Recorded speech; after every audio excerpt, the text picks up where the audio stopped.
Alors cette fois, je vais présenter la résolution du problème des CM2.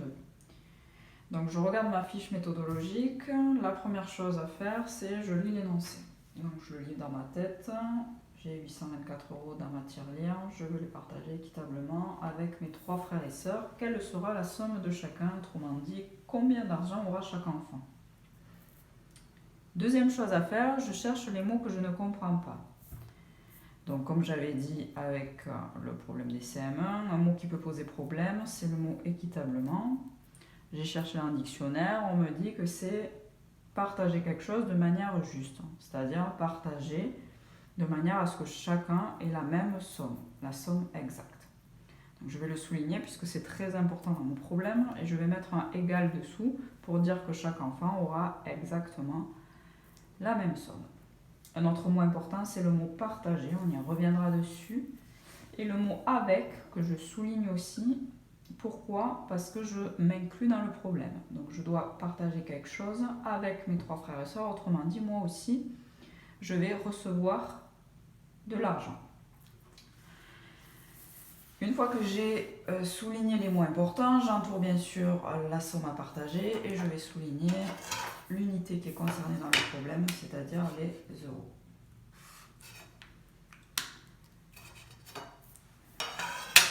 Donc ça, c'était ma 3e étape. Je relis l'énoncé et je souligne les mots importants. Ensuite, je vais faire un schéma. Donc, le schéma, je l'ai déjà fait pour aller un petit peu plus vite. Je me suis représenté moi, j'ai représenté mes 3 frères et sœurs, donc en tout il y a 4 enfants. Et les 824 € à distribuer, comme je distribue des cartes pour moi et pour mes frères et sœurs. Et la question c'est, je veux savoir combien aura chacun, en sachant que chacun doit avoir la même somme.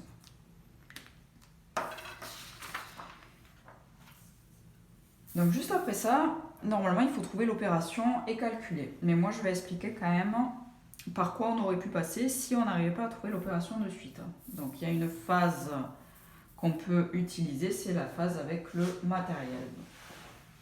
Je représente mes 800 € avec des billets de 100. Donc j'ai 8 billets de 100, 2, 3, 4, 5, 6, 7, 8, que je vais distribuer à chaque enfant.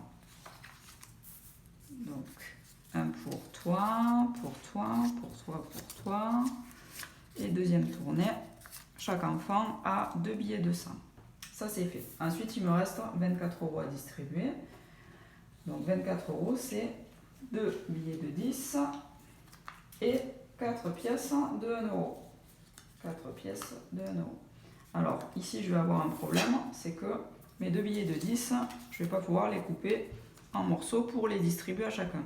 Donc comment je fais? Eh bien, je sais que 10 € c'est égal à 2 fois 5 €. Donc je vais prendre plutôt 4 billets de 5 € que je vais distribuer à chacun. Donc 1 pour toi, pour toi, pour toi et pour toi. Ça c'est fait. Il ne me reste plus que mes pièces de 1 €. Un à toi, à toi, à toi et à toi. Voilà, donc ce qui veut dire que chacun obtient 200, 5 et 1, 6, 206 €. Voilà, donc ça c'était une étape par laquelle on pouvait passer si on n'arrivait pas à trouver l'opération. Mais pour la solution un peu plus experte, eh bien, je vais passer directement par la division, puisqu'ici je fais un partage. Lorsque j'entends partage, je fais une division. Donc, je vais diviser 824 par 4. Je commence toujours par mes centaines. Je prends ma table de 4 juste à côté, puisque la division c'est l'inverse d'une multiplication. Et je vais me poser la question, qu'est-ce qui se rapproche le 2, 8 dans ma table de 4? Donc je regarde ma table. Ici, j'ai 8, c'est 4 fois 2. 4 fois 2 est égal à 8. Il me reste un 0, c'est-à-dire que je n'ai plus du tout de billets de 100. Je n'ai plus de centaines à partager. Ensuite, je vais passer à mes dizaines. Donc j'abaisse le 2. Qu'est-ce qui se rapproche de 2 dans ma table de 4? Eh bien, ça va être 4 fois 0. 4 fois 0, qui est égal à 0, donc, et ça veut dire qu'il me reste toujours 2 dizaines. Donc, il me les reste là, les 2 dizaines, je n'ai pas réussi à les partager. Et je vais abaisser du coup le 4. Et cette fois, je vais me demander qu'est-ce qui va se rapprocher de 24 dans ma table de 4. J'ai le résultat juste ici. Donc c'est 4 fois 6 qui est égal à 24.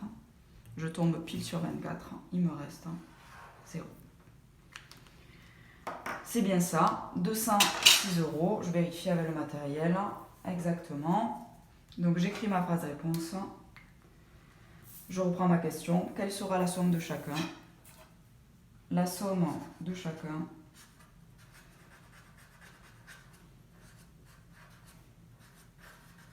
sera de 206 quoi? 206 €. Et voilà.